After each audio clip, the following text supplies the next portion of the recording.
چند لحظه پیش که بزرگترین آرزو داشتن بچه بود.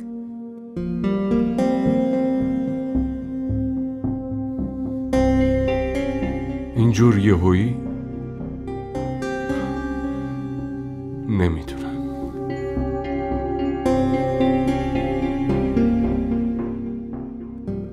من خسته شدم شاهمیر. من دیگه از این رابطه من و تو آزرا خسته شدم. من فقط رابطه تو، خودم و بچم رو میخوام. تنهایی منو عذاب میده. دیگه نمیتونم اینطور زندگی رو تحمل کنم.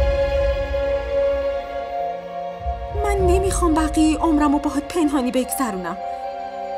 من زندگیمو میخوام نفس راحت بکشم.